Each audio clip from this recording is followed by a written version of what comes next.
Ya, bantu. Alhamdulillah kita masih dikasih kesempatan buat berkumpul pada siang hari ini buat membahas topik yang mungkin jadi salah satu tujuan utama uh, mahasiswa KFUPM ya untuk datang ke sini. Mungkin selain di samping akademik, yaitu haji dan umrah. Uh, Mungkin ya saya nggak akan lama-lama berhubung di sini ya, Ustadz sudah siap dan udah ada beberapa peserta.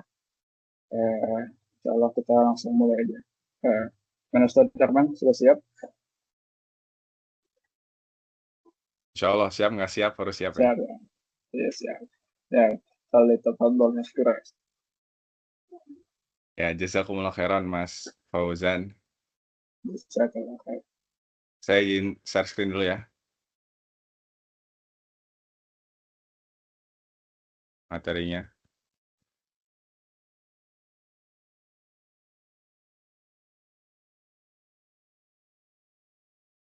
Untuk share screen-nya terlihat jelas, ikhwas sekalian. jelas Pak Ustadz. Oh ya, sebentar ya. Sepertinya ada ini.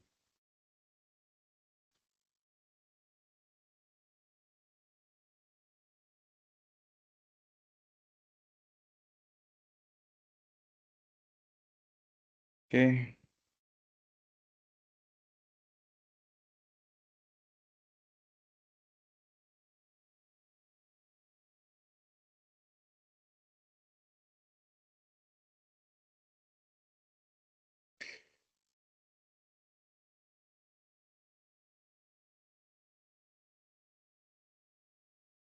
Baik. Suara saya jelas ya? Boleh Ustadz. Tes. Baik. Coba. Baik, kita mulai. Teman-teman sekalian, bismillahirrahmanirrahim. Alhamdulillahirabbil alamin. Innal hamdalillah nahmaduhu wa nasta'inuhu wa nastaghfiruhu wa natubu ilaih wa na'udzu billahi min syururi anfusina wa min sayyiati a'malina.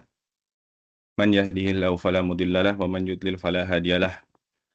Wa asyhadu an la ilaha illallah wahdahu la syarika lah. Wa asyhadu anna Muhammadan abduhu wa rasuluh.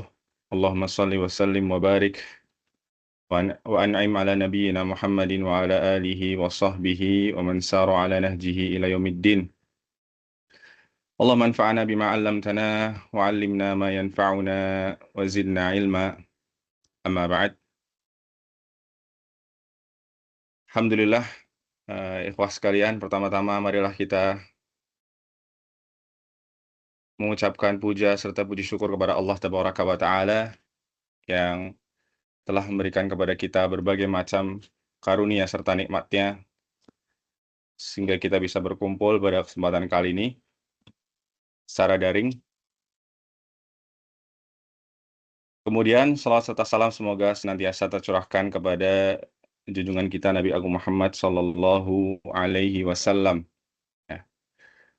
Salawat serta salam semoga senantiasa tercurahkan kepada para sahabat beliau, ya, keluarga beliau dan umatnya yang setia mengikuti sunnah-sunnahnya hingga yaumil akhir nanti. Teman-teman sekalian rahimani wa rahimakumullah. Maudu'una al-yaum, ya, tema kita hari ini, ya, di kesempatan yang singkat ini adalah berkaitan tentang haji dan fikih umroh praktis. Ya. Ya. Ya, berkaitan tentang haji dan fikih umroh praktis yang ini merupakan request, ya, permintaan dari panitia, dari teman-teman mahasiswa baru ataupun PPMI juga. Ya. Tentunya tema pembahasan ini adalah pembahasan yang luas, ya, ikhwas sekalian. Pembahasan yang ya tidak cukup jika kita mau membahas semuanya dalam hanya waktu 1 atau 1,5 jam. Ya. Apalagi ini haji. Kemudian ada fikih umroh. Jadi ada dua topik utama. Yang pertama tentang ya memotivasi, tentang motivasi kita untuk berhaji. Ini yang pertama. Yang kedua tentang fikih umroh. Ya. kita nggak akan terlalu membahas tentang fikih haji, ya karena tidak cukup ya, sangat panjang sekali ya. Bahkan fikih umroh pun nanti kita hanya bahas secara umum saja ya, yang dasar-dasar saja yang perlu diketahui. Adapun untuk lebih detailnya dan untuk lebih lengkapnya, maka kita perlu mengadakan pertemuan-pertemuan ya lanjutan ya. Kita perlu mengadakan pertemuan-pertemuan lanjutan ya, sesi-sesi lainnya insyaallah taala. Baik. Tentunya kita berdoa kepada Allah Subhanahu wa taala semoga pertemuan kita ini mendatangkan manfaat ya dan bisa menjadi bekal kita ya, ilmu yang bermanfaat ya, untuk menghadap Allah Subhanahu wa taala. Amin ya rabbal alamin. Baik ikhwas sekalian rahimani wa rahimakumullah, kita langsung saja masuk ke materi yang pertama. Ya, kenapa kita harus segera berhaji? Ya. Ini supaya kita termotivasi ya untuk segera berhaji. Yang pertama alasannya adalah karena haji ini merupakan kewajiban dalam agama kita. Ya, tidak hanya haji, bahkan umroh pun hukumnya wajib. Ya, dalilnya tentang kewajiban haji Allah Subhanahu wa taala berfirman, "Walillahi 'alan nasi hajjul baiti man istata'a ilaihi sabila." Ya. Dan wajib atas sekalian manusia untuk pergi berhaji ya ke Baitullah ya dalam rangka melaksanakan kewajiban kepada Allah ya bagi orang-orang yang mampu mengadakan perjalanan ke Baitullah. Ya, itu dalilnya. Dan juga dalam hadis Nabi SAW bersabda, ya dalam hadis yang kita kenal dan kita sering dengar, hadis Jibril, ketika Nabi SAW ditanya tentang rukun Islam, beliau menjawab, ya anta syahadu an la ilaha illallah wa anna Muhammadar Rasulullah wa iqamas shalah wa ita'iz zakah wa tasumu Ramadan wa tahujjal baita man istata'a ilaihi sabila. Ya, ini jelas. Ya, maklum ya, diketahui oleh kita semua bahwasanya haji merupakan rukun Islam yang kelima. Adapun umroh, bagaimana hukum umroh? Ya, diperselisihkan oleh para ulama, ya ada khilaf di sana, ada yang mengatakan umroh sunnah, ada yang mengatakan umroh itu wajib, ya. Tapi di sini pendapat jumhur ulama, mayoritas ulama mengatakan bahwa umroh itu wajib sebagaimana haji. Ya. Ya. Berapa kali ikhwah sekalian wajibnya? Haji dan umroh berapa kali? Dalam seumur hidup? Satu. Ya, 1 kali, betul ya. Jadi haji wajib 1 kali seumur hidup, umroh pun juga ya wajib 1 kali seumur hidup. Adapun haji yang kedua, ketiga, umroh kedua dan ketiga sunnah itu hukumnya sunnah. Ya, hukumnya sunnah. Ya. Jadi jelas ya di sini ya. Dalilnya apa yang dipakai oleh para ulama ya, yang mengatakan bahwa umroh itu wajib. Dalilnya adalah hadis dari Aisyah radhiyallahu taala anha ketika beliau bertanya kepada Nabi SAW, ya, hal 'alan nisa'i jihadun? Apakah wajib bagi wanita untuk berjihad? Ya, kemudian Nabi SAW menjawab, "Na'am 'alaihinna jihadun la qitala fihi." Iya, betul, wanita itu wajib berjihad, tapi jihadnya ya bukan jihad perang. Ya, kata Nabi SAW, "Al-hajju wal umroh." Jihad bagi para wanita adalah haji dan umroh. Nah, di situ Nabi SAW menyebutkan umroh, ikhwah. Nggak cuma haji, tapi umroh. Nah, dan di situ ada lafadz ala, ya, alaihinna, ya, alaihinna, wajib bagi mereka. Ya, lafadz ala di situ dalam usul fikih ini menunjukkan ya berkonsekuensi bahwa hukum sesuatu itu wajib harus dilakukan kecuali nanti ada qarinah atau ya dalil-dalil lain yang menunjukkan bahwa itu tidak wajib. Ya. Jadi para ulama menjelaskan dari hadis tadi ya, bagi wanita itu wajib umroh, maka apalagi bagi laki-laki, maka lebih wajib.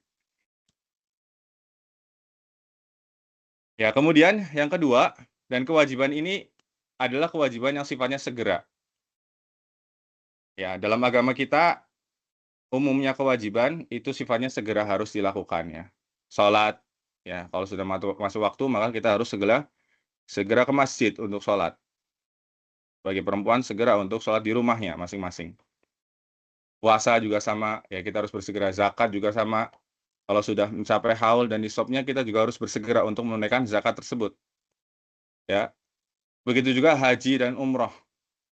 Nah, ini juga sifatnya segera. Bahkan ada dalil yang sharih, yang jelas, yang menjelaskan hal tersebut. Nabi SAW mengatakan di sini, ya dari hadis dari Abdullah bin Abbas, Nabi mengatakan man aradal hajja, ya falyata'ajjal fa innahu qad yamrudul marid wa tadillu dhallah wa ta'ridul hajah, ya wa ta'ridul hajah. Ya, siapa saja yang berniat untuk berhaji, yang hendak berhaji, maka hendaklah dia ta'ajjal. Ya, kita mengenal istilah takjil kalau puasa ya. Ada takjil nggak puasa? Ya, di masjid ada takjil nggak? Maksudnya takjil itu bersegera dalam berbuka. Ini falya ta'ajjal. Bersegera. Ya. Maka hendaklah dia bersegera, cepat-cepat ya. Fa innahu qad yamrudul marid, maka sungguhnya mungkin saja ia sakit atau kehilangan tunggangannya atau menghadapi kebutuhan yang mendesak. Ya. Jadi begitu sudah mampu, maka segera ya tunaikan haji. Sifatnya ini lil faur kata para ulama, yaitu bersegera. Ya. Baik, kita nggak panjang lebar, ya takutnya nggak cukup. Kemudian alasan yang selanjutnya, kenapa kita wajib berhaji, ya adalah haji tanpa antri di Arab Saudi ini dikenal dengan haji dakhili ya, istilahnya. Ini adalah kenikmatan besar ya yang seyogyanya betul-betul kita manfaatkan, ikhwas sekalian ya. Jadi bagi antum yang kuliah di KFUPM atau di kampus-kampus Saudi pada umumnya, ya antum punya iqomah. Dengan iqomah ini antum bisa mendaftar haji di Arab Saudi tanpa antri, ya, tanpa antri. Ini tentu kenikmatan yang besar, ikhwas sekalian. Yang saudara-saudara kita di Indonesia nggak mendapatkan itu. Ya, tapi dengan kita kuliah di KFUM, kita bisa ya memanfaatkan kesempatan dan nikmat yang besar ini. Ya. Dan juga waktu tinggal di Saudi kita terbatas, hanya 2-3 tahun saja. Ya. Maka sangat disayangkan jika kita sudah selesai, tapi kita sama sekali tidak memanfaatkan kesempatan ini untuk bisa berhaji ya tanpa antri di Arab Saudi ya. Oleh karena itu, ya bagi yang berniat haji tahun ini ya, insya Allah, maksudnya tahun depan ya, 2026, atau yang sudah ada rencana untuk nanti saya hajinya di semester 4 misal atau semester 5, ya nggak masalah. Ya, yang penting sudah direncanakan dari sekarang dan sudah disiapkan, sudah ditabung, ya sudah ya merencanakan untuk haji di semester berapa. Ya untuk tahun ini khususnya, ini ada timeline ya. Jadi ya kira-kira, ya ini perkiraan 1 Zulhijjah itu jatuh pada 18 Mei 2026. Ya. Otomatis kegiatan ya keberangkatan jamaah haji dakhili ya yang ada di Arab Saudi biasanya di tanggal ke-6 atau 7 ya. Misalnya tanggal 7 ya. Hamlah itu berangkatnya tanggal 7. Maka sudah mulai start dari tanggal 24 atau 23 Mei 2026. Ya. Ya, bagi yang ingin berhaji tahun ini, maka ini harus diperhatikan, disiapkan ya. Menambahkan Gitu. sedikit Ustadz Arman Ya, kalau silakan Pak. diizinkan. Baik, jadi berkaitan dengan keluarga, kalau aplikasi nusuk itu ketika keluarga kita ada di Saudi, udah punya iqomah, nanti otomatis sudah bisa bikin aplikasi nusuk yang akun dahili gitu ya. Yang penting nanti dan gini, biasanya kalau kita lihat tahun lalu, mulai pembukaan untuk pendaftaran haji dahili itu di tanggal 1 Syawal. Jadi kalau misalkan sebelum Ramadan, keluarga harus dibawa ke sini, kemudian sudah diuruskan iqomahnya, insya Allah masih aman. Setidaknya itulah untuk ancar-ancar rekan-rekan semua bagi yang ingin membawa keluarga gitu. Terima kasih Ustaz Afan. Ya, jazakallah khair Pak Uda atas tambahannya ya. Baik, jadi kita ini sharing ya, nggak masalah ya kalau antum ada tambahan-tambahan, nggak masalah, sampaikan ya. Baik, jadi gitu ya Pak, jelas ya Pak tadi.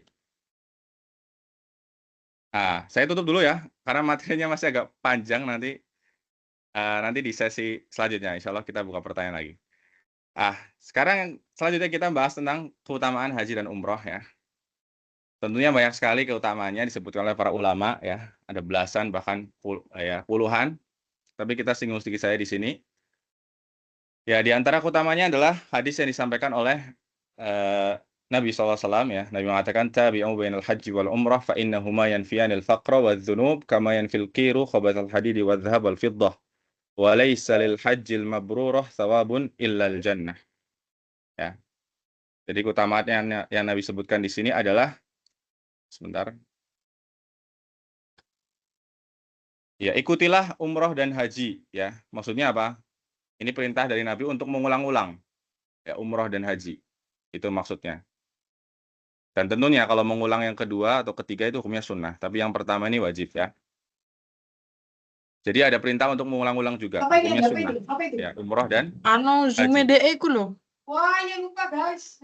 Ayo baru dulu. Sebentar, tolong grup. di-mute-kan. Ya. Baik.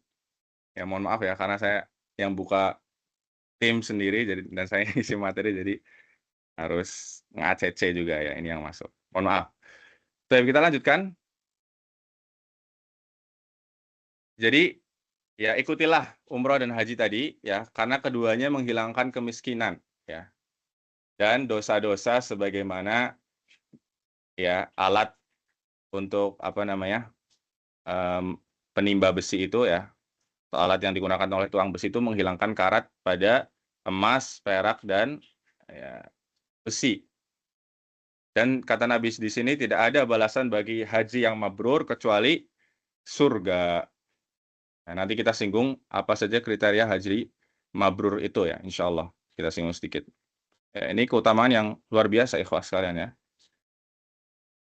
Nanti muncul pertanyaan, kalau haji yang dihapus itu dosa besar atau dosa kecil? Ya, karena kita tahu ada dosa besar, ada dosa kecil. Ya, nanti ada dalil yang lain yang menunjukkan kalau yang dihapus itu termasuk dosa besar, ikhwah sekalian ya. Jadi nggak hanya dosa kecil. Ya. Dosa besar juga dihapus. Meskipun pada dasarnya kalau dosa besar itu nggak serta-merta dihapus, tapi harus membutuhkan taubat. Ya. Harus ada taubat di situ. Ya, nanti ada dalil lain juga. Ya, dalil-dalil yang menunjukkan kalau kita haji, ya otomatis ya kita akan terdorong untuk bertobat ya kepada Allah Subhanahu wa taala dalam haji tersebut. Maka dengan itu akan menghapus dosa besar juga. Kemudian yang kedua, Nabi sallallahu alaihi wasallam bersabda, al-umratu ilal umrati kafaratu lima bainahuma wal hajjul mabrur laisa lahu jazaa'un illal jannah. Nah, ini juga semakna dengan hadis yang tadi ya.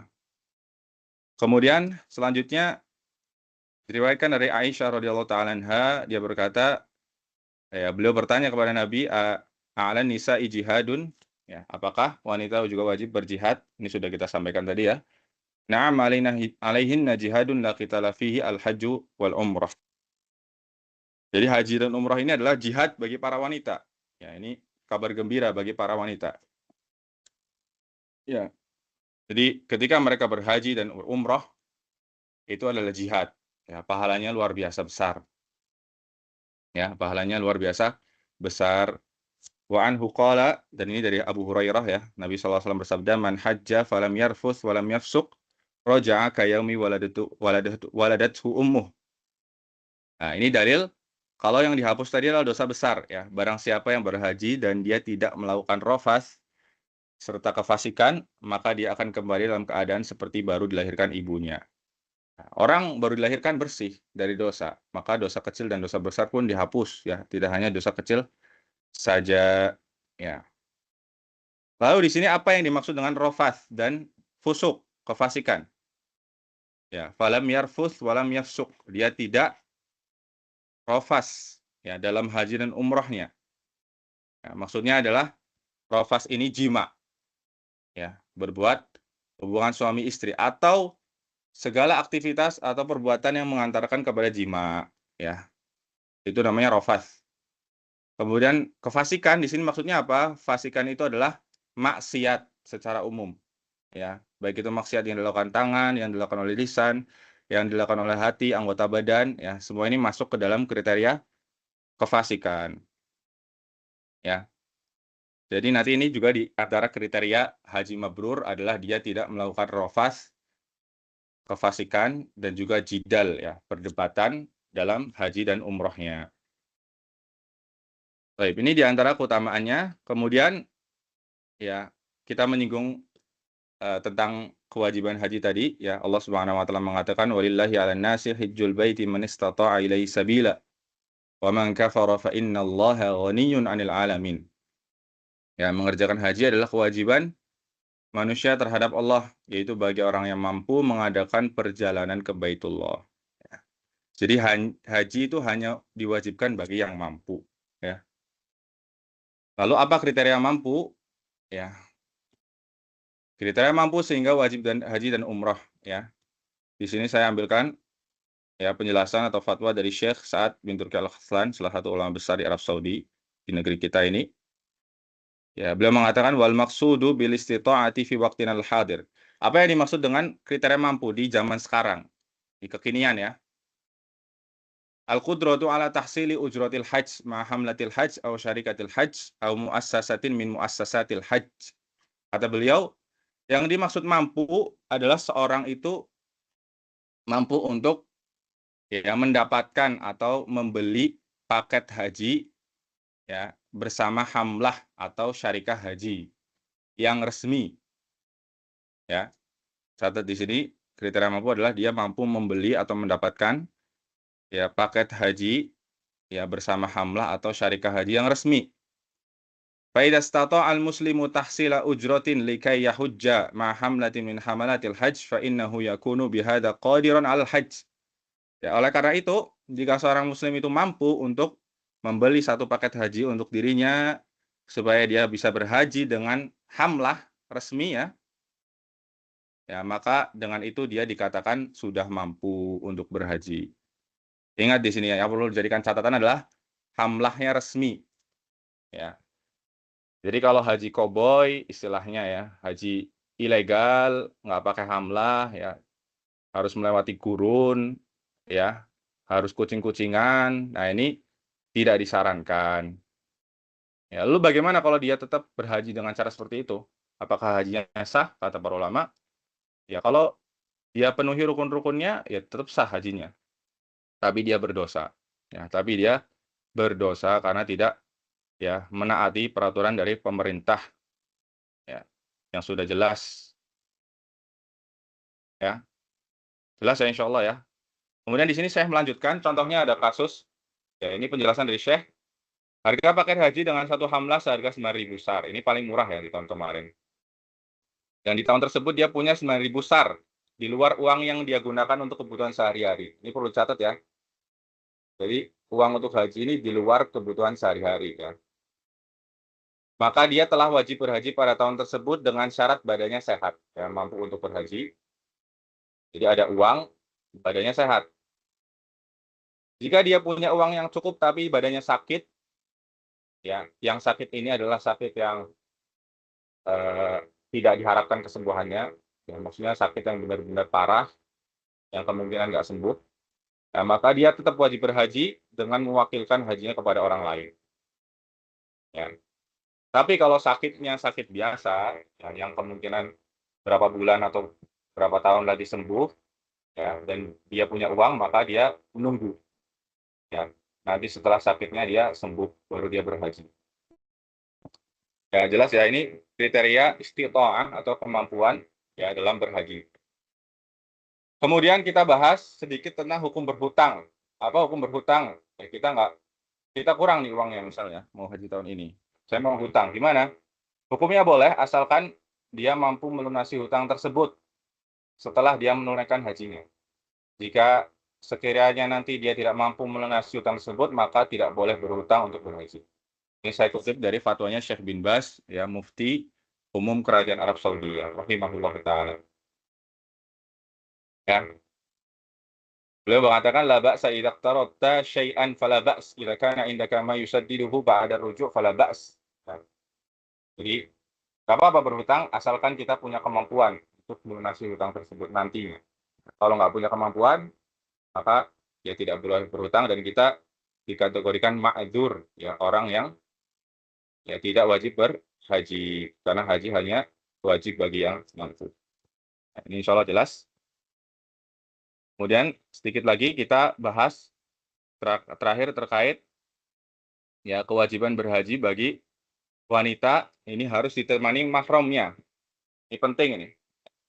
Banyak dari kita yang belum tahu hukumnya ya atau ya sudah tahu tapi sengaja melanggar hukum ini. Nah, perhatikan di sini. Hukum asal bagi wanita yang ingin berhaji adalah harus ditemani mahram. Siapa mahramnya? Bisa suami, ayah, kakak, anak laki-laki ya, pamannya. Nah, dan lain sebagainya berdasarkan hadis la tusafiru imra'atun illa ma'adi mahram. Wanita tidak boleh bersafar kecuali ditemani mahramnya. Ya, ini pendapat sebagian ulama.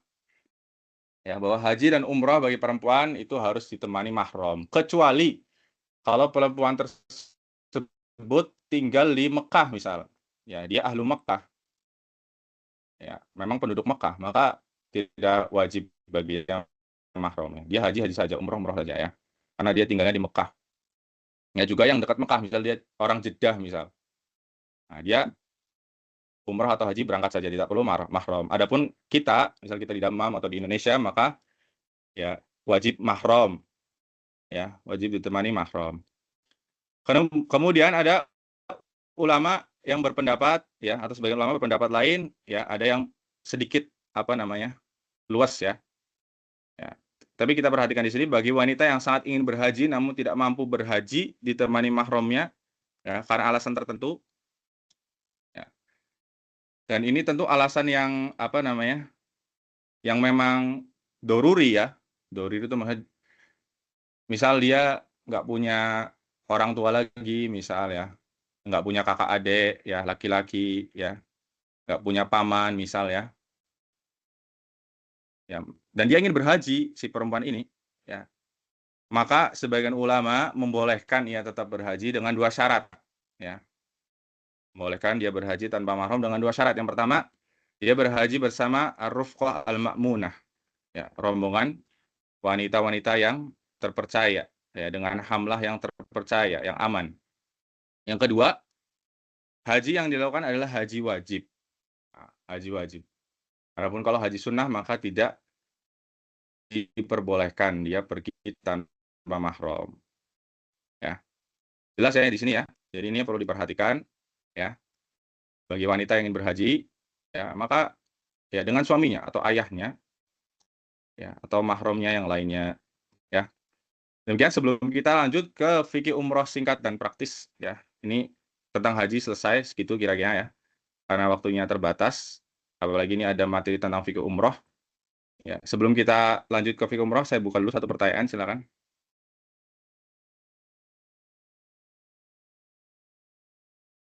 Kalau ada yang tanyakan, ya Pak Wirya silakan. Ya, kita diskusi ya. Kalau saya nggak bisa jawab, ya Pak Huda bisa backup ya. Ya, silakan. Terima kasih. Assalamualaikum warahmatullahi wabarakatuh, Mas Arman. Waalaikumsalam warahmatullahi Ustadz wabarakatuh. Arman, ya, Masya Allah. Ya, ahlan wa sahlan, silakan. Ini kan nanti, untuk haji dari Saudi ini kan, nanti kan grupnya dengan orang-orang Saudi gitu ya? Bagaimana Ya, dengan betul. kami yang misalnya belum mengerti bahasa Arab gitu? Itu nanti bagaimana ya Ustadz? Apa ada saran atau bagaimana? Terima kasih. Ya, jazakallah khair atas pertanyaannya, Pak. Ya, penting ini ya. Ya, solusi pertama jelas belajar bahasa Arab, Pak. Betul. Lazim ini ya. Antum 2 tahun, 4 tahun di sini ya minimal tahu dasar-dasarnya ya. Bagaimana cara ngomong ya, yang dasar-dasar. Tahu lah minimal ketika orang Arab itu ngomongnya. Ini tentu solusi yang pertama. Yang kedua, ya karena ini hajinya tinggal bentar lagi nih Mas, gimana? Nggak cukup ini kalau belajar bahasa dulu ya. Ya tentunya tipsnya kita yang pertama ini Pak, kita cari teman dulu. Kita cari teman ya di KFUM ini sama-sama siswa atau postdoc ya. Kita cari teman yang mau haji dengan satu hamlah bareng ya. Seperti tahun kemarin ya, saya tahu ada beberapa perempuan itu juga keluarga yang mereka haji dengan satu hamlah ya, bareng-bareng. Memang sudah komitmen dari awal, ayo kita haji bareng, kita mau pakai hamlah ini, misalnya. Gitu. Nah, itu bisa jadi solusi. Jadi, nanti ketika ada koordinasi dengan hamlah, ya, karena biasanya kalau pengalaman saya sendiri ya, nggak tahu nanti mungkin Pak Huda atau yang lainnya, teman-teman yang punya pengalaman masing-masing ya. Kalau saya sendiri memang hamlah yang saya pakai di tahun kemarin, ya semuanya memang berbahasa Arab ya. Semuanya memang berbahasa Arab, mulai dari pengumuman-pengumuman di grup, ya, kemudian instruksi-instruksi ya untuk kumpul dan sebagainya. Kemudian pas hari-hari di sananya pun di bis ya, di tempat kumpul itu semuanya ya kita komunikasi dengan bahasa Arab ya. Tapi saya yakin ya, beberapa hamlah yang lain pun ya ada yang bisa bahasa Inggris ya. Jadi antum jangan khawatir ya, insya Allah ada yang bisa bahasa Inggris. Tapi dengan tadi kita hajinya bareng-bareng, itu kan memudahkan kita ya ketika kita mau berkomunikasi dengan pihak hamlah, ya kita ada grup, nah, nanti kita bisa lebih mudah ya, bisa lebih mudah. Ya syukur-syukur di rombongan kita ada yang bisa bahasa Arab. Ya ketika hamlahnya itu nggak bisa bahasa Arab, maka kita bisa nggak bisa bahasa Inggris, maka kita bisa ngomong dengan bahasa Arab. Ya begitu Pak. Jadi mungkin itu tipsnya ya. Siap. Syukran Jelas ya. Ustaz. Sedikit Ya, tambahan, Pak al-afu. Arman. Iya silakan, boleh ditambahkan Pak, silakan. Ya, memang ini jadi concern bersama ya berkaitan dengan bahasa. Dan sebagaimana yang disampaikan Ustaz Arman tadi, ketika kita mendaftarkan diri kita dan keluarga, itu nanti juga bisa mendaftarkan beberapa orang sekaligus di bawah satu akun. Nanti insya Allah dengan seperti itu dipastikan bisa berangkat di satu hamlah yang sama. Kemudian juga nanti biasanya menjelang pelaksanaan haji, itu baik dari perwakilan KBRI yang di Dhahran atau di Dammam, itu mereka akan bikin grup. Yang grup itu nanti berkaitan dengan membahas hamlah mana aja yang direkomendasikan, yang mana aja yang bisa menggunakan bahasa Inggris, mana yang akan dipilih oleh orang Indonesia. Itu nanti insya Allah akan ada. Dan kalau seingat saya kemarin juga yang di grupnya keluarga KFUPM itu juga nanti ada yang aktif men-share informasi gitu. Kalau tahun lalu istrinya Pak Lutfi, Bu Aisyah, beliau cukup banyak informasinya. Nanti insya Allah Ya Pak Anton Pak mungkin Pak. akan saling. Oh ya Pak Anton, Afan. Ya Afan. Ya. Istrinya Pak Anton. Nah, itu nanti akan ada banyak informasi tambahan lah, termasuk nanti berkaitan dengan manasik haji, itu baik dari ICC Dahran, ICC Dammam, atau yang lainnya insya Allah akan ada banyak gitu. Yang penting sekarang ini Pak, dikuatkan niatnya, kemudian disiapkan dananya, kira-kira seperti itu. Gitu nggih Ustaz nggih? Jazakallah khair. Ya, jazakallah khair. Ya, itu tambahan ya. Ya, jadi atau mungkin ini Pak, kita bikin grup yang khusus KFUPM boleh ya Pak nanti ya Pak? Mungkin Pak Huda bisa bikin grup untuk teman-teman. Ya, insya Allah bisa Siap-siap, ya, jadi. nanti bisa difasilitasi sama PPMI nanti insya Allah. Iya, bisa sama PMI. Semoga bisa jadi amal jariah kita juga ya, teman-teman yang bisa sharing di situ yang sudah haji tahun kemarin ya. Tips-tipsnya apa saja ya. Insya Allah nanti bisa dibikinkan grupnya. Baik, itu saja. Kita lanjut ya. Berhubung waktunya ya terbatas. Kita sekarang masuk ke fikih umroh singkat dan praktis ya. Nah, saya dapat informasi katanya teman-teman ya ada sebagian yang mau berumroh dan umroh pertama kali di liburan midterm besok ya. Maka perlu kiranya gitu belum umroh ini ya. Yang pertama ya sebelum umroh kita ya ini nasihat bagi saya juga dan teman-teman semua, hendaknya kita memperbaiki niat ya sebelum berumroh ataupun berhaji. Ya. Sama yang mau haji tahun depan juga diperbaiki niatnya. Ini kita haji untuk apa nih? Kita umroh untuk apa? Ya, maka haji dan umroh adalah amalan dalam Islam sebagaimana amalan-amalan lainnya seperti sholat, ya puasa, zakat, berbakti kepada orang tua, silaturahim, ya semuanya harus ikhlas karena Allah Subhanahu wa taala. Ya, Allah mengatakan wa atimul hajja wal umrata lillah. Ya, dan sempurnakanlah haji serta umrah itu hanya untuk Allah Subhanahu wa taala. Ya, kata Syekh Sa'ad Al-Khaslan menafsirkan ayat ini, beliau mengatakan ya di dalam ayat ini ada perintah untuk ikhlas ya, dalam haji dan umrah serta mengikuti tuntunan Nabi Shallallahu alaihi wasallam. Ya.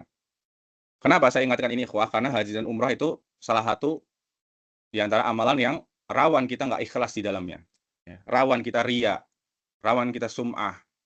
Ya, sebagaimana kita tahu, ya budaya di masyarakat kita ketika seorang itu pulang haji maka harus dilabeli ada haknya di depan. Haji fulan, hajah fulanah. Nah, ini. Tentunya fenomena-fenomena seperti ini yang akan bisa merusak ikhlasan kita, ikhwah. Ya. Jadi kita haji, kita umroh itu bukan untuk dipandang manusia, bukan untuk dipuji manusia, bukan untuk ya dihormati manusia, bukan. Kita haji itu untuk ibadah pada Allah, ya ikhlas. Kalau seandainya kita haji umroh, nggak ada yang tahu, itu lebih baik ikhwah sekalian. Kalau seandainya bisa ya, kita haji dan umroh nggak ada yang tahu nih, diam-diam. Nah, tentu itu yang lebih baik karena itu yang akan lebih menjaga keikhlasan kita. Tapi sulit ya sepertinya kalau kita sembunyi-sembunyi ya. Yang minimal-minimal orang-orang terdekat kita tahu ya. Tapi ini entah kita ya terus memperbaiki niat kita ya dalam berhaji dan berumrah. Kemudian yang kedua, tentunya kita harus berbekal dengan ilmu yang mengikuti petunjuk Nabi Shallallahu Alaihi Wasallam. Nabi mengatakan dalam haji wada, ya ayuhan nasu kudu manasikakum fa inni la adri la'alli ahujja ba'da ami hadza. Kata Nabi, "Wahai sekalian manusia, khudu anni manasikakum." Ya, ambillah dariku manasik ya tata cara haji dan umroh kalian. Karena sungguhnya aku mungkin tidak akan berhaji lagi setelah tahun ini. Nah, kuis pertama ya, kuis pertama perhatikan yang berhadiah. Kuis pertama silakan dijawab lewat chat atau raise hand ya. Setelah chat saja ya. Chat supaya cepat. Kuis pertama, Nabi di sini mengatakan la Ustadz, ahujja ba'da ami hadza. chatnya unavailable Ustadz, nggak bisa pakai chat ini Ustadz. Oh gitu. Iya. Qadarullah. Oke, raise hand aja ya. Sorry, raise hand cepet-cepetan. Ya, pertanyaan pertama, Nabi mengatakan la ahujja ba'da ami hadza. Aku mungkin tidak akan berhaji lagi setelah tahun ini. Pertanyaannya, bukan tahunnya. Pertanyaannya, Nabi haji berapa kali? Nabi Muhammad haji berapa? Dini, silakan. Dini. 1 kali, Ustaz. 1 kali. Yaitu di tahun berapa? Ya, pertanyaan kedua. 1 kali. Ya, Dini sudah dapat hadiah. Kemudian yang pertanyaan kedua. Di tahun keberapa Nabi SAW berhaji? Sebentar di sini. Minta tolong Mas Fauzan, kira-kira siapa? Saya. Yang angkat tangan kedua Pak Wirya. Pak Wirya, silakan. Di tahun berapa Nabi SAW haji? 10 Hijriah. 10 Hijriah. Ya, dinamakan Haji dengan wada. Haji wada. ya, dinamakan dengan haji wada, haji perpisahan. Nggih. Berarti Mbak Dini sama Pak Wirya ya, dapat hadiah. Masya Allah. Baik. Oleh karena itu, ya Nabi mengatakan di sini, khudu anni manasikakum ya. Ya kalau mau berhaji berumroh, ya contoh saya bagaimana saya berhaji dan berumroh kata Nabi SAW. Maka kita perlu belajari hukum-hukum terkait umroh, dalil-dalil, keutamaan, hikmah, ya, agar umroh berkualitas dan menjadi amal yang diterima. Ya. Saran saya, ikhwah, ya tips yang salah satu yang agak saya sesali sebelumnya kemarin ketika umroh atau haji misalnya, ya saya kurang dalam mempelajari tentang hikmah-hikmah ya atau isi kandungan ayat-ayat tentang haji. Jadi ini saran ya, ketika antum hendak berhaji masih panjang waktunya. Gak cukup belajar tentang fikih ya. Fikihnya ya itu wajib ya. Bagaimana sah, tidak sah, bagaimana wajib rukun sunnahnya. Ya. Tapi pelajari tentang hikmah-hikmah dan isi kandungan apa sih yang terdapat di ayat-ayat haji itu. Ayat haji kan banyak ya dalam Al-Quran. Terutama yang ada di surat Al-Baqarah itu. Antum pelajari ya. Cari kajian-kajian ya, gitu atau buku-buku tafsir. Antum pelajari apa kandungan isi dari ayat-ayat haji tersebut. Karena ini akan membantu kita untuk ya ikhlas, untuk lebih menata hati kita ya sebelum kita menunaikan ibadah haji. Ya ini sekedar tips ya dari saya. Baik, ini persiapan sebelum umroh, jadi intinya kita harus memperbaiki niat dan kita harus belajar ya supaya ibadah kita sesuai dengan petunjuk Nabi Shallallahu Alaihi Wasallam. Ya. Kemudian teman-teman semua rahimani wa rahimakumullah, kita pindah langsung ke fikihnya ya, berkaitan tentang ada rukun, wajib, dan sunnah umroh. Ya, rukun umroh itu ada 3. Yang pertama ihram, yang kedua tawaf, yang ketiga sa'i. Wajibnya ada 2. Ya, ihram dari miqat, dan kedua tahallul atau cukur. Ya, dan masing-masing dari ihram, tawaf, sa'i ini ada sunnah-sunnahnya masing-masing. Ya. Apa maksudnya jangan salah prioritas? Ya, jangan salah prioritas, kita lebih mengutamakan yang sunnah dibanding yang rukun maupun yang wajib. Ini yang penting ya. Jadi supaya ibadah umroh dan haji kita sah, itu kita utamakan, kita tunaikan rukun-rukunnya. Ini yang 3 poin. Kalau haji ada tambahan 1 poin. Ya. Nah, ini pertanyaan ketiga, ya, kuis yang ketiga. Kalau rukun umroh ada 3, ihram, tawaf, sa'i. Kalau rukun haji ada 4, ada tambahan 1. Apa itu? Ya, silakan yang tahu angkat tangan. Ahmad Irhas, silakan. Lempar jumroh, Ustaz. Ya, silakan. Lempar jumroh. Lempar jumroh. Masih kurang tepat, Pak. Oh. Masih kurang tepat. Lempar jumroh masuknya wajib. Wukuf. Ya, Wukuf di Arafah. Di Arafah. Ahsantum. Ya, barakallahu fikum. Ya, kuis yang ketiga sudah Pak Irhas tadi ya. Jadi catat ya Mas Fauzan ya, tadi Mbak Dini, Pak Wirya sama Pak Irhas. Ini dapat hadiah insya Allah. Jadi bedanya haji dan umrah apa? Haji itu rukunnya 4 ya. Ihram, tawaf, sa'i, tambah 1 apa namanya tadi? Wukuf di Arafah. Ya. Kata Nabi bahkan al-hajju Arafah. Haji itu adalah Arafah. Kalau nggak wukuf, hajinya nggak sah. Ya. Begitu juga umroh. Umroh di sini ada 3 ya. Jadi rukun-rukun ini wajib dikerjakan. Kalau tidak dikerjakan, baik disengaja, tidak disengaja, lupa, khilaf, nggak ingat, apa segala macam, apapun alasannya nggak dikerjakan, ya umrohnya tidak sah. Ya. Tidak sah umrohnya. Ya. Adapun wajib juga harus dikerjakan, ya tetap wajib dikerjakan. Tapi kalau tidak dikerjakan, ya kalau wajib ini tidak dikerjakan, ya dengan sengaja, maka dia wajib membayar dam. Ya. Maksudnya membayar dam apa? Menyembelih kambing, ya kemudian dagingnya diberikan kepada penduduk-penduduk Mekah, fakir miskin Mekah. Ya. Ada 2 di sini. Wajib umroh, ada ihram dari miqat, ada cukur ya. Kalau wajib haji ada 7 atau 8 ya. Ya, kita nggak bahas di sini. Nanti insya Allah di kesempatan selanjutnya. Kemudian sunnah-sunnahnya. Kalau sunnah kita lakukan tentu akan menambah kesempurnaan ya ibadah kita, ya akan menambah pahala ibadah kita. Tapi kalau tidak dikerjakan pun tidak mengapa, tidak mempengaruhi keabsahan dari ibadah haji maupun umroh kita. Baik, jelas insya Allah. Kemudian kita masuk ke ihram. Nah, sebelum kita masuk ke ihram, mungkin ada pertanyaan dulu. 1 silakan. Kalau ada yang belum jelas tadi.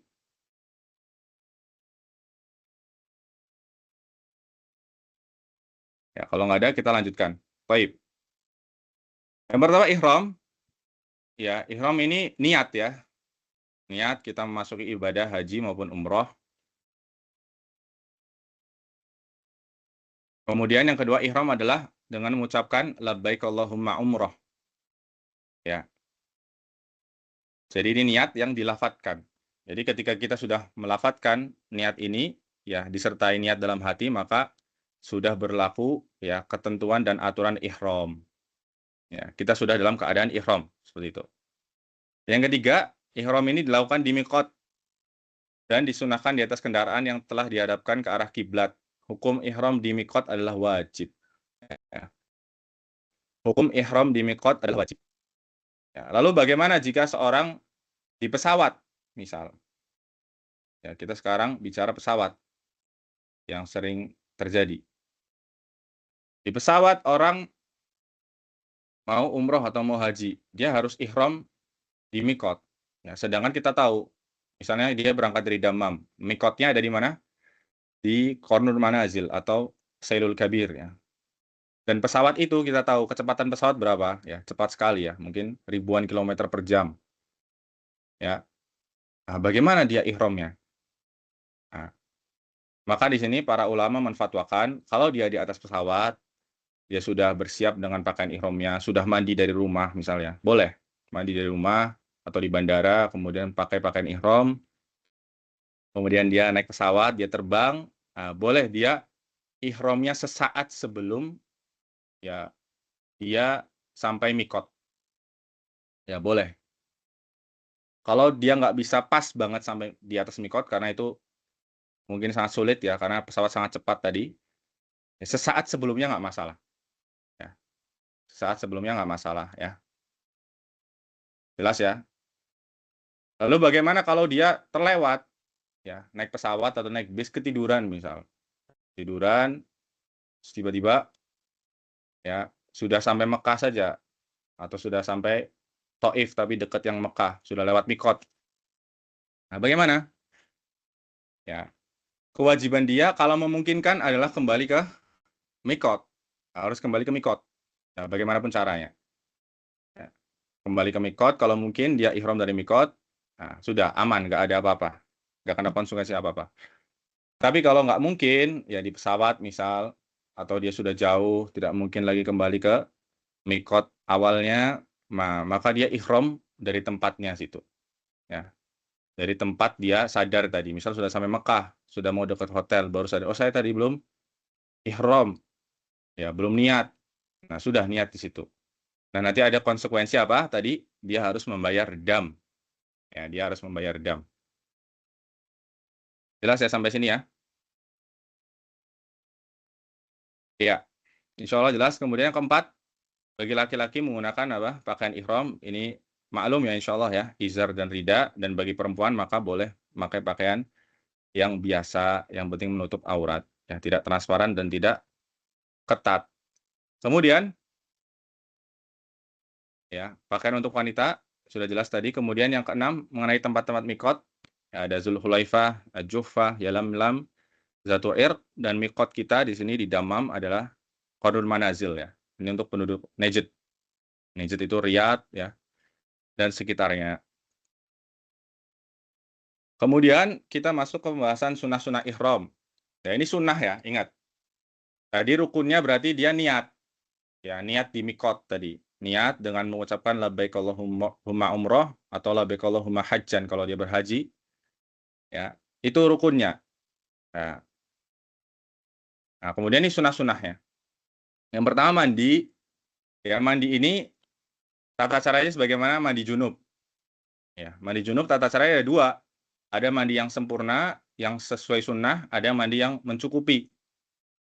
Yang sesuai sunnah berarti yang pakai wudhu, kemudian nanti mencuci kemaluan, berwudhu, kemudian ya membasuh kepala dan seterusnya. Kalau yang mencukupi berarti cukup mengguyur seluruh bagian tubuh ya disertai dengan madmadah dan istinsyak.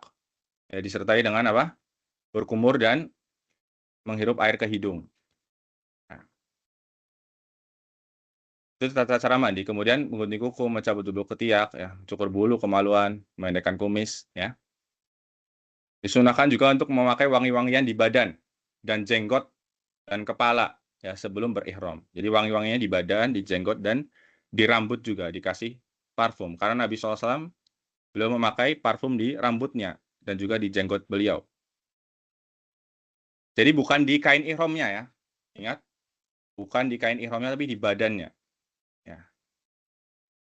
Lalu bagi perempuan bagaimana? Apakah disunahkan juga untuk pakai wangi-wangian? Ya, ini dipersilakan oleh para ulama ya. Ya pada intinya kalau misal di situ aman ya, tidak banyak laki-laki yang bukan mahram ya, maka boleh pakai wangi-wangian ya, secukupnya. Yang tidak terlalu apa? Tidak terlalu semerbak wanginya, boleh. Ya untuk wanita. Kemudian yang ketiga, laki-laki disunahkan pakai pakaian ihram ya, tadi sudah. Kemudian yang keempat menghadap kiblat ketika berihram. Ya, disunahkan ini ketika naik kendaraan, sudah di kendaraan, kemudian menghadap kiblat dan mengucapkan labbaik Allahumma umroh disertai dengan niat. Yang kelima, bagi laki-laki disunahkan untuk mengeraskan suara ketika bertalbiyah ya setelah ihram. Ya, jadi nanti setelah selesai ihram disunahkan bertalbiyah ya. Lafaz talbiyah seperti ini nanti sampai di Masjidil Haram atau sampai di Ka'bah ya sebelum dia melaksanakan tawaf. Ya, jadi ini yang disunahkan memperbanyak talbiyah dan lafaz talbiyah ini banyak ya ikhwah. Itu bisa baca-baca lagi nanti ya dicari-cari lagi. Baiknya antum gabungkan ya semuanya yang ada di situ ya. Antum variasikan talbiyah-talbiyah yang ada baik dari Nabi SAW maupun dari para sahabat radhiyallahu taala anhum ajma'in. Ini lafaz talbiyah yang umum, labbaik Allahumma umrah, labbaik Allahumma labbaik, labbaik la syarika laka labbaik. Innal hamda wan ni'mata laka wal mulk la syarika lak. Kemudian kita masih di pembahasan ihram yaitu tentang larangan-larangan ihram. Ya. Larangan-larangan ihram ya ada banyak ya. Di antaranya di sini yang pertama menghilangkan rambut. Ya, ini semua rambut ya, rambut kepala, kumis ya, jenggot. Ya, semua rambut di badan juga sama ya, dikiaskan seperti itu. Kemudian yang kedua memotong kuku atau mematahkannya. Ya, dengan sengaja ini ya. Semuanya ini dilakukan dengan sengaja. Kalau nggak sengaja maka nggak apa-apa. Yang ketiga, memakai minyak wangi setelah ihram. Ya, jadi setelah ihram nggak boleh pakai minyak wangi. Ya, termasuk juga sabun-sabun, ya sampo. Nanti misal udah sampai hotel sebelum ke Masjidil Haram mau mandi lagi, ya perhatikan sampo dan sabunnya. Ya, harus di situ di ingredients-nya, di komposisinya harus tidak mengandung parfum. Ya, perhatikan di sini. Kemudian yang keempat berburu hewan darat. Ya, ini nggak boleh. Yang kelima memotong pemohonan, mengambil barang pertemuan di tanah haram. Yang keenam melakukan jima. Ya, dan hal-hal yang dapat mendorong kepada jima, berbuat kefasikan dan berbantah-bantahan ya. Ini sebagaimana dalil tadi ya di surat Al-Baqarah. Kemudian yang ketujuh melamar dan melakukan akad nikah. Ya, menikahkan juga nggak boleh. Ya, menikah dan menikahkan itu nggak boleh. Kemudian yang ke-8 menutup kepala dan wajah dengan sesuatu yang menempel seperti sorban, topi atau peci. Ini khusus laki-laki. Ya, perhatikan di sini poin 8 ikhwas sekalian rahimani wa rahimakumullah. Ya, berkaitan menutup kepala, ya ini khusus laki-laki larangannya ya. Khusus laki-laki. Adapun perempuan maka tidak, ya. Dan bagaimana dengan menutup wajah? Ya, kalau menutup wajah ini sebenarnya diperselisihkan oleh para ulama ya. Kalau perempuan jelas dia tidak boleh menutup wajah, tidak boleh bernikop. Ya, bernikop itu maksudnya nikop yang dimaksud adalah yang hanya menampakkan matanya saja. Ya. Jadi wajahnya semuanya ditutup, dahinya hanya menampakkan matanya saja, ini tidak boleh untuk wanita. Ya, tapi kalau pakai masker misalnya, dia butuh pakai masker karena dia flu, misal kecapean, ya. Maka sebagian ulama membolehkan ya. Sebagian ulama membolehkan baik perempuan maupun laki-laki untuk memakai masker jika itu dibutuhkan ya, dengan catatan jika itu dibutuhkan. Kemudian ke-9 memakai celana panjang, ya ini maksudnya intinya memakai pakaian biasa bagi laki-laki itu nggak boleh ya. Yang 10 menggunakan cadar dan kaos tangan. Ini larangan khusus perempuan, tidak boleh memakai cadar dan kaos tangan. Lalu bagaimana dengan wanita yang biasa memakai cadar? Ya, maaf saya malu kalau saya harus membuka cadar saya karena sudah bertahun-tahun saya bercadar. Ya, bagaimana solusinya ikhwas sekalian? Solusinya, ya dia tetap boleh menutup wajahnya dengan menjulurkan kain dari atas. Ya, tapi menutup seluruh wajah ya, dengan menjulurkan kain. Ya, ini bagi wanita. Ya, ini boleh. Tapi menggunakan cadar, ya bentukan cadar seperti itu yang kita kenal itu nggak boleh ya. Dan juga kaos tangan ini tidak diperbolehkan. Nah, jelas ya sampai sini. Kemudian saat tiba di hotel kita dibolehkan beristirahat, ya. Kemudian tiba di Masjidil Haram kita melakukan adab-adab seperti bersuci, masuk dengan kaki kanan sambil baca doa, berdoa melihat Ka'bah, ya. Kemudian langsung menuju tempat tawaf untuk melaksanakan tawaf tanpa sholat tahiyatul masjid. Ya, karena tahiyatul masjid bagi orang yang berumroh atau berhaji dan baru pertama kali masuk Masjidil Haram itu adalah tawaf ya. Tawaf. Baik, sebelum kita lanjut ke tawaf ada pertanyaan dulu tentang ihram. Ya, saya pikir sudah jelas ya. Silakan. Kalau nggak ada kita lanjutkan ya. Ustadz, Air. kalau baju Ya, silakan. yang tidak boleh menggunakan pakaian berjahit itu Ustadz, Ya. penjelasannya bagaimana Ustadz? Ya, terima kasih Pak atas pertanyaannya. Tadi ya, larangan ihram yang ini ya, poin ke-9 ini masuknya ya. Jadi pakaian yang berjahit itu maksudnya bukan pakaian maksudnya yang berjahit gitu, bukan. Itu sebenarnya ungkapan untuk untuk menunjukkan yang tidak dibolehkan adalah pakaian yang biasa kita kenakan, gitu ya. Ya jubah, ya celana, ya kemeja, ya dan semisalnya. Ya bisa dipahami ya. Jadi nggak boleh pakai pakaian yang biasa kita kenakan. Ya, terus kita pakai apa? Pakai tadi, pakai izar dan rida, pakaian selendang atas itu ya dan bawah itu. Celana dalam ya sama, berarti nggak boleh juga ya karena celana dalam adalah pakaian yang biasa kita kenakan. Ya. Bisa dipahami ya, insya Allah ya. Berarti mengenakan sabuk yang dijahit nggak apa-apa ya Ustadz ya? Nggak masalah, ya nggak masalah insya Allah. Sabuk yang dijahit nggak masalah. Ya.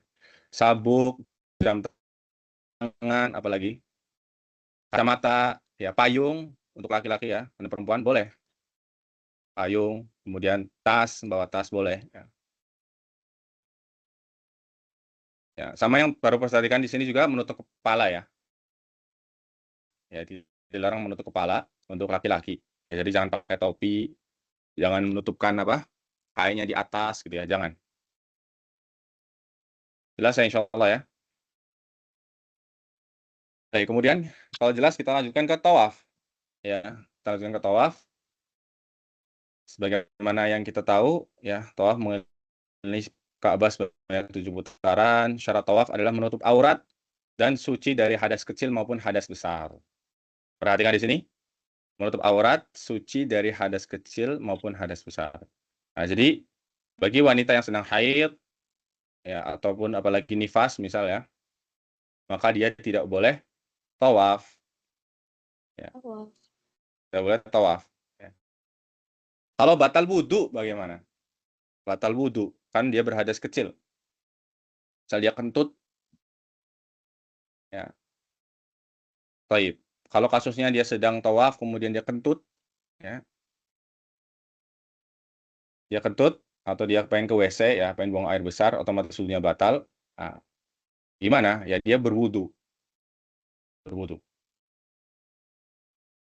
Kalau kondisinya nggak memungkinkan bagaimana? Misal umur Ramadan, ya. Umur Ramadan itu ini banget ya, crowded banget ya. Sulit sekali. Misal ya, dia sudah di dekat Ka'bah, misal posisinya, kemudian tinggal beberapa putaran, kalau dia harus keluar ke WC agak jauh, membutuhkan waktu, sulit juga, ya, repot, dan seterusnya, ya keadaannya menyulitkan ya. Lalu bagaimana? Ya, ada sebagian ulama, ya, di antaranya Syekhul Islam Ibnu Taimiyah, dan juga disepakati oleh Syekh Ibnu Utsaimin, ya, beliau berpendapat kalau tidak harus suci dari hadas kecil ya, untuk tawaf. Ya, maka kalau keadaannya demikian ya, menyulitkan sekali gitu untuk mengambil wudhu lagi, ya, maka dibolehkan untuk tidak usah mengambil wudhu ya, diteruskan saja sampai selesai. Ya, kalau memang keadaannya sangat menyulitkan tadi. Tapi kalau memang memungkinkan, maka kita mengambil pendapat jumhur ya, bahwa harus suci dari hadas kecil. Maka wudhu, kemudian balik lagi ke tempat tawaf, kita tawaf meneruskan ya putaran yang tadi. Jelas ya? Kemudian yang ketiga, melakukan tawaf dengan 7 putaran ya. 4, memulai tawaf dari Hajar Aswad.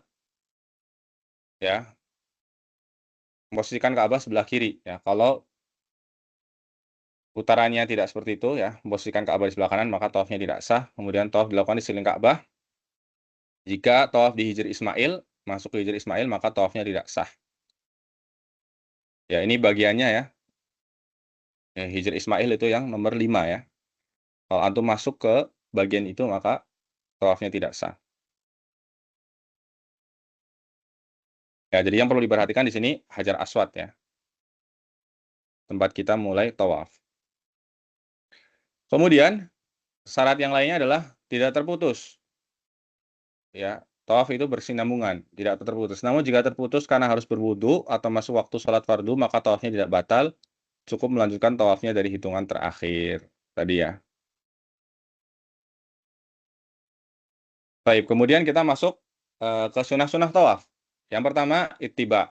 Ya, muka pundak bagian kanan. Jadi ketika sebelum memulai tawaf, ya sampai nanti selesai tawaf, ya ini bagi laki-laki. Kemudian mengusap Hajar Aswad dengan tangan kanan, lalu menciumnya. Ya.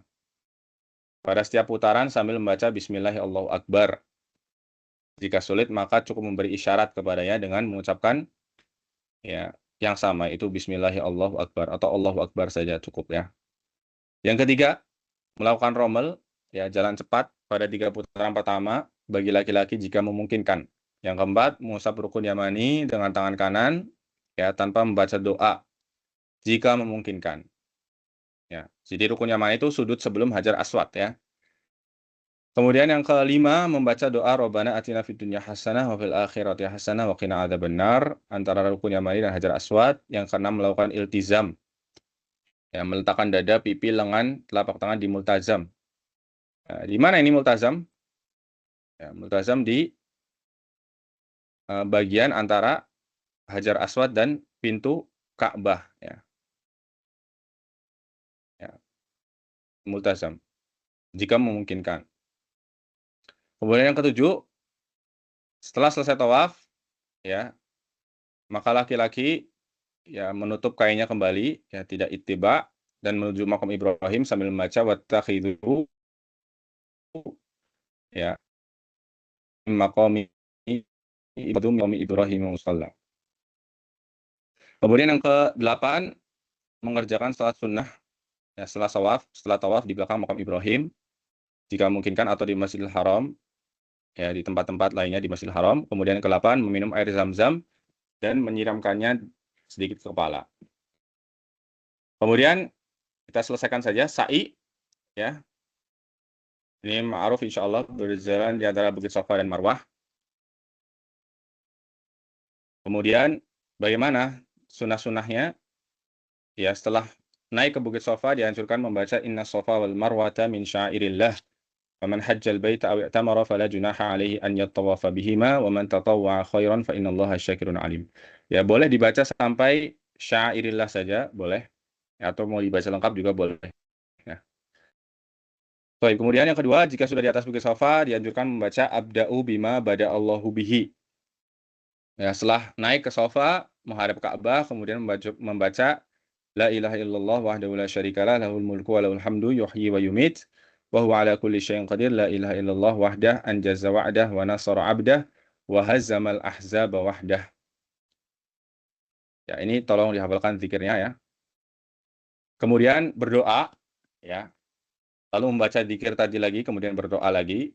Nah, jadi zikirnya dibaca 3 kali diselingi dengan doa. Ya, doanya bebas ya. Kemudian yang keempat, disunahkan berlari kecil bagi laki-laki, ya, perempuan tidak.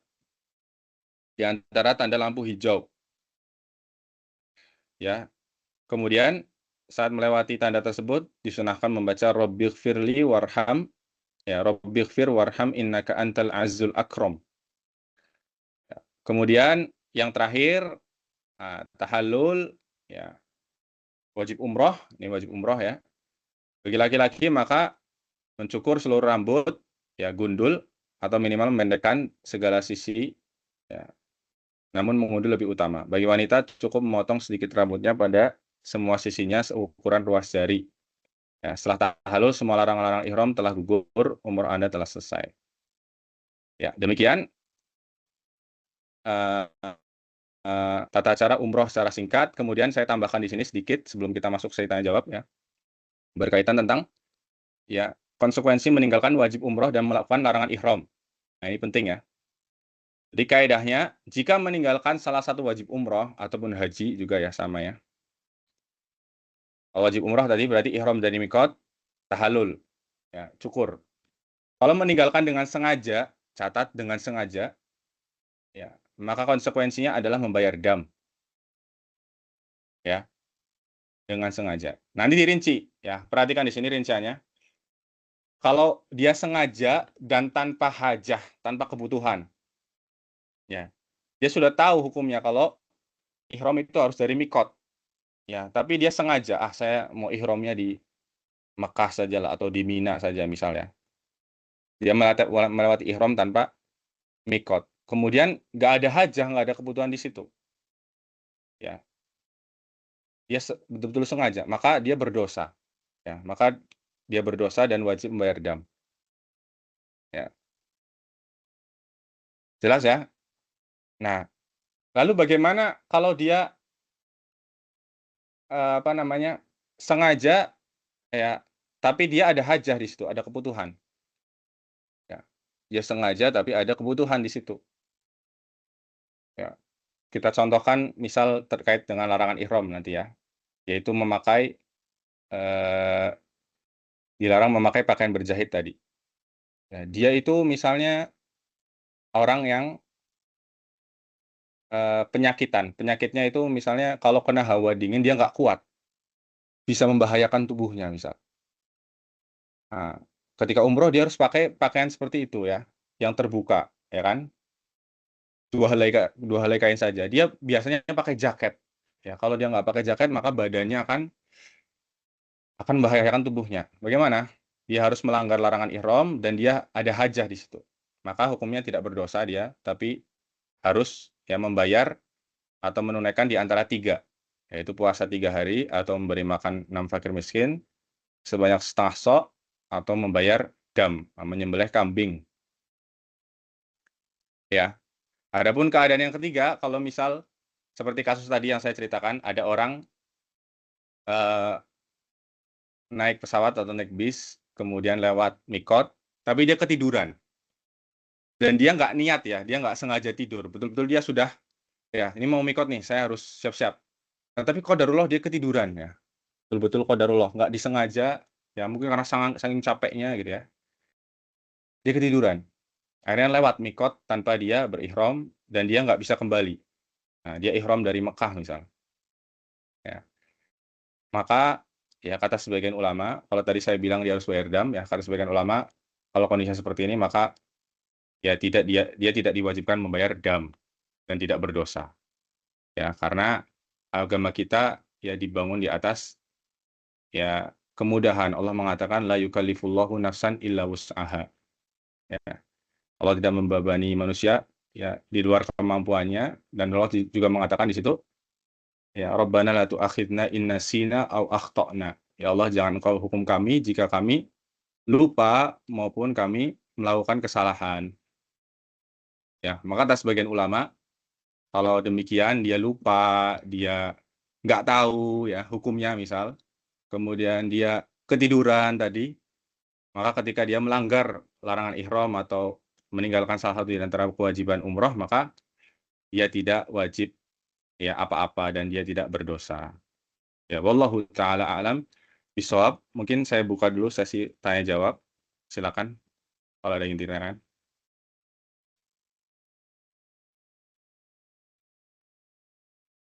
Assalamualaikum warahmatullahi wabarakatuh. Ustaz, izin Assalamualaikum bertanya. warahmatullahi wabarakatuh.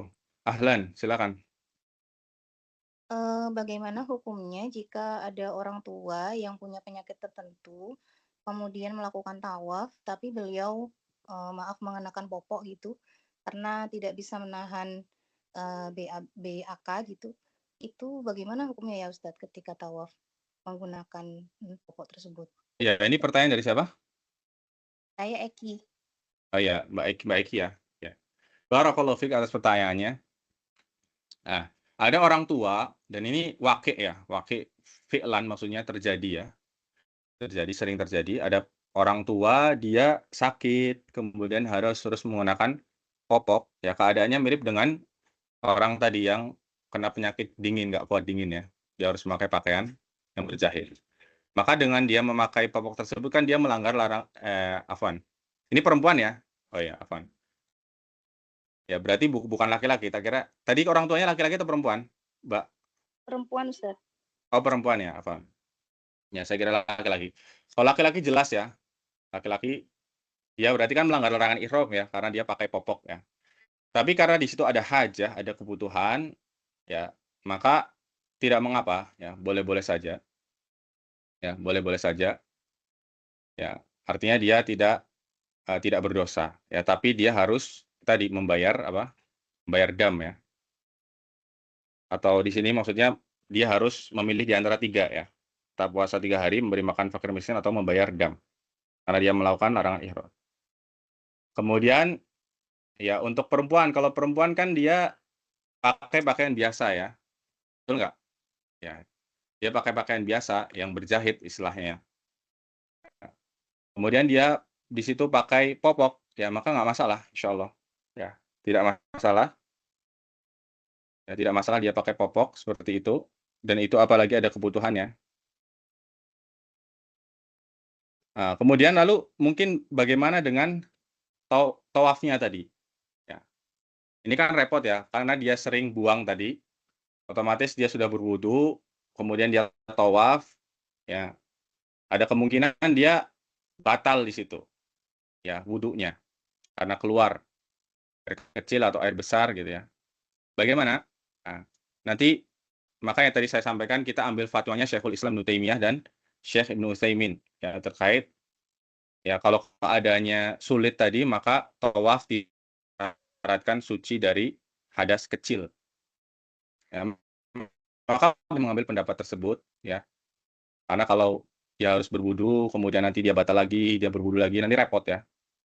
Repot ya dan menyulitkan. Maka boleh mengambil fatwanya ya sebagian ulama tadi yang membolehkan tawaf dalam keadaan tidak suci dari hadas kecil. Wallahu taala alam. Semoga menjawab. Terima kasih, Ustaz. Ya, ada pertanyaan lagi?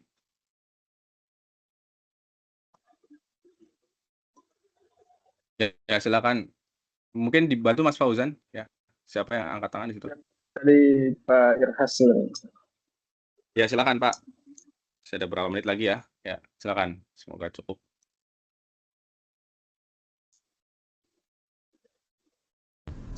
Assalamualaikum Ustadz. Waalaikumsalam warahmatullahi wabarakatuh. Tadi agak sedikit melanjutkan yang tadi tuh, misalkan kita bawa orang tua nih, kan tawafnya digendong, entah orang tua atau misalnya balita yang masih pakai popok. Nah kalau misalnya ininya kencingnya itu rembes, ya kan itu kan artinya ihram kita kan najis tuh. Apakah perlu dibersihkan atau ya udah lanjut aja dulu tawafnya gitu. Terus satu lagi Ustadz, untuk yang tahalul tadi kan disunahkan lebih baik gundul semua atau diratakan semua sisi. Nah, meratakan semua sisi itu maksudnya setiap bagian itu berapa helai dipotong aja cukup atau benar-benar harus ratakan kayak gitu. Ya, Terima terima kasih. kasih. এইভাবে বলা যাবে না যে উনি Ya, kasih. আমার direct supervisor না, তাই উনি আমার ব্যাপারে থাকবেন, এটা তোমার Ya, jadi berkaitan tentang membawa anak tadi ya. Kemudian dia digendong dan popoknya ada di situ ya kemungkinan kita terkena ya. Terkena najis ya. Najis. Nah, jadi kita lihat tadi di syarat tawaf ya. Kalau kita kembali syarat tawaf itu ada apa saja?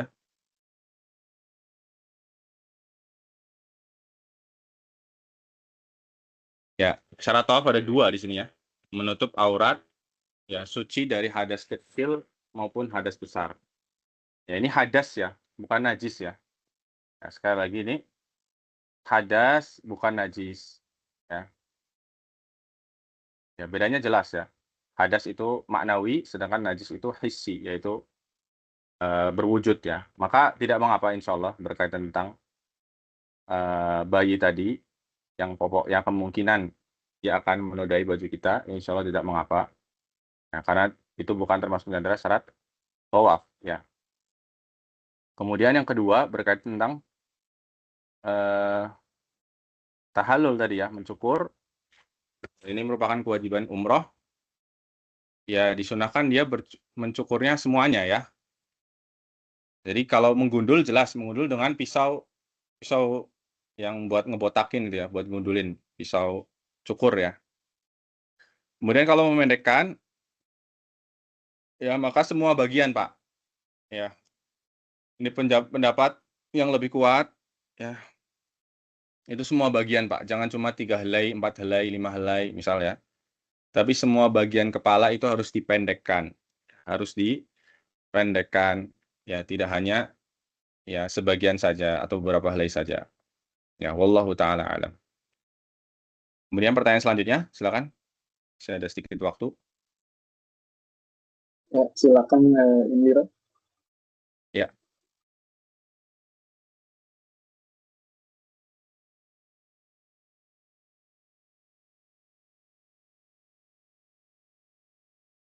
Silakan. Oh iya, maaf Ustaz. Izin bertanya, kalau misalnya kita sedang tawaf Ustadz, ternyata saat proses tawaf itu kita lupa, kita sudah putaran keberapa. Nah, secara teknis itu bagaimana? Apakah harus udah diulang aja dari awal atau bagaimana Ustadz? Yang satu itu Ustadz. Terus yang kedua, Ya. kalau misalnya ternyata kita setelah berihram itu untuk yang wanita mungkin kalau nanti dari teman-teman yang lain ada yang tahu boleh juga. Kalau misalnya setelah berihram itu ternyata kita haid atau nifas gitu. Nah, Ya. itu bagaimana? Apakah berarti langsung oke udah nggak bisa dilanjutkan dan kemudian pulang aja gitu atau apa yang masih bisa diupayakan karena kan sudah ke sana begitu Ustaz. Ya, Gitu Ustaz. saya langskan pertanyaannya Mbak Indira ya. Berkaitan yang pertama tentang tawaf ya. Tadi tentang apa? Tawaf, putaran tawaf. Ya, putaran tawaf ya. Kalau misal ragu, ini sudah 6 atau 7. Ya, sudah 5 atau 6 ya. Kayaknya 5 loh, kayak apa sudah 6 ya, misal ragu. Maka ya dinasihatkan oleh para ulama ya dalam kitab-kitab mereka, maka dipilih hitungan yang paling rendah. Nah, kalau bingung antara 5 atau 6, maka tetapkan, oh ini 5. Gitu.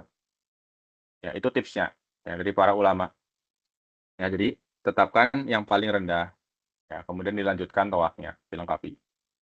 Kemudian yang kedua berkaitan tentang wanita ihram. Kemudian setelah dia ihram, setelah dia mandi, kemudian pakai pakaian, kemudian dia berniat ihram di miqat. Ya, setelah itu dia haid. Nah, lalu bagaimana? Apakah pulang lagi nggak jadi umroh gitu ya?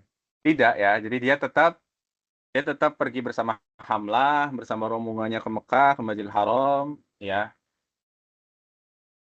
Bukan ke Masjidil Haram ya, ke hotel misalnya. Sudah sampai hotel, kemudian dia menunggu sampai dia suci. Ya.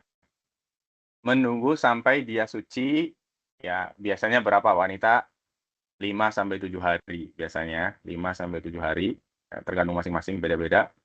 Dia tunggu, baru setelah itu dia ya tawaf dan sa'i. Baru setelah itu tawaf dan sa'i. Jelas ya? Jadi jangan pulang ya. Nah, lalu bagaimana kalau misalnya terbatas waktunya? Terbatas, biasanya umroh cuma 3 hari ya, atau 2 hari misalnya hamlahnya.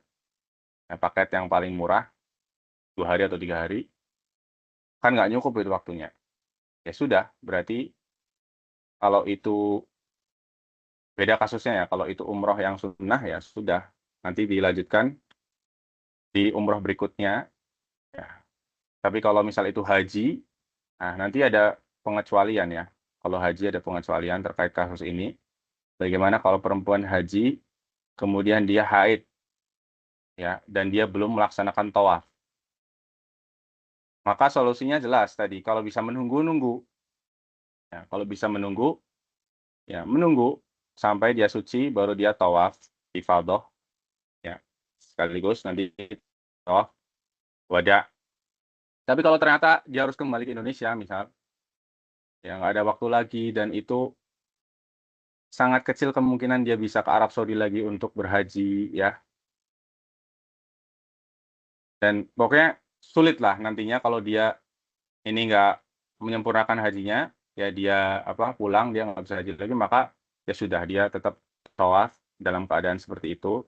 Ya ini fatwa ulama ya, di antara Syekh Ibnu Utsaimin mengatakan tetap saja dia tawaf dalam keadaan haid, yang penting tetap dijaga jangan sampai mengotori ya sekitarnya. Ya wallahu taala alam. Jelas ya?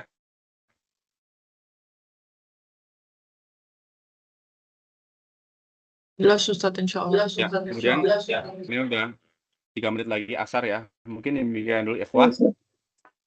Tentunya masih banyak ya hal-hal yang perlu kita diskusikan, tapi ya waktunya sangat terbatas. Ya saya harap nanti ada sesi lain lagi ya. Ya untuk teknis pendaftaran haji mungkin nanti bisa Pak Huda atau yang lainnya mengisi ya lebih detail. Adapun ini hanya ya semoga nanti ada pertemuan-pertemuan lagi yang kita bisa membahas ini secara lebih detail. Nah, kemudian sedikit saya tutup ini dengan ya faedah kriteria haji mabrur ya yang disebutkan oleh para ulama. Ya pada intinya haji mabrur yang balasannya itu surga ya adalah haji yang dilakukan dengan ikhlas ya sesuai dengan petunjuk Nabi SAW. Ya kemudian yang ketiga, bekal dan biaya saat berjalan haji berasal dari harta yang halal. Kalau harta hasil korupsi gimana? Ya, harta haram dipakai untuk berhaji, ya maka la yaqbalullahu illa thayyiban. Allah tidak menerima ya kecuali yang baik-baik. Ya. Kemudian yang keempat, menjauhi semua perbuatan dosa saat pelaksanaan haji, terutama rafath, berhubungan suami istri atau yang menghantarkan kepadanya, kefasikan dan perdebatan. Ya, ini kriteria haji yang mabrur. Dan insya Allah kalau haji seorang itu mabrur, umrohnya mabrur juga, maka setelah umroh dan haji dia akan menjadi pribadi yang lebih baik. Ya, akan menjadi pribadi yang lebih baik. Ada upgrade dari dirinya. Ya, sholatnya lebih tepat waktu, dia jadi menutup aurat, dia jadi rajin belajar agama, dia lagi lebih peduli terhadap agamanya dia lebih berbakti kepada orang tuanya dia lebih menjaga silaturahim, dia sering bersedekah, ya dibanding sebelumnya. Maka ada upgrade. Ini salah satu ciri penting haji yang atau umroh yang mabrur adalah ada upgrade setelah dia melaksanakan haji dan umroh pada dirinya ya. Wallahu taala alam bisawab. Ya, tentunya masih banyak ya hal-hal yang kurang di sini yang kita bahas. Ya semoga nanti bisa kita bahas di pertemuan berikutnya. Ya jazakumullah khairan, terima kasih banyak atas kehadiran dan partisipasinya teman-teman semua. Ya, oleh karena itu saya tutup. Subhanakallahumma bihamdika asyhadu an la ilaha illa anta astaghfiruka wa atubu ilaik. Saya kembalikan ke Mas Fauzan, silakan. Waalaikumsalam warahmatullahi wabarakatuh. Jazakallahu khairan ya Ustaz Arman. Alhamdulillah, semoga apa yang beliau sampaikan hari ini bisa kita amalkan semuanya, dan semoga kita bisa menjadi mengamalkan ini dan menjadi haji dan umroh yang mabrur. Oh ya, sebentar Mas Fauzan. Saya lupa tadi. Ya, saya lupa. betul. Tadi 3 ya, kan 3 orang ya yang sudah dapat hadiah ya tadi ya. 6. Saya mau lengkapkan jadi 5. Saya mau lengkapkan jadi 5. Jadi 2 lagi ya. Ini quick question ya. Pertanyaan yang keempat ya. Berapa kali, langsung raise hand aja ya. Berapa kali Nabi SAW umroh? Ya, berapa kali Nabi SAW umroh? Angkat tangan, silakan. Ya, Putra Hidayat, silakan. Berapa kali? Apa Tat? 3 kali, benar nggak Tat? 3 kali. Kurang sedikit. Tambah 1, 4 kali. Ya, Masya Allah. Ya, sudah. Dapat hadiah Mas Putra, nggak apa-apa. Nabi SAW umroh 4 kali ya. Umroh yang keempat tentunya digabung dengan haji. Karena haji beliau haji kiron ya. Haji beliau haji kiron berarti ada umrohnya di situ ya. Menggabungkan niat antara haji dan umroh.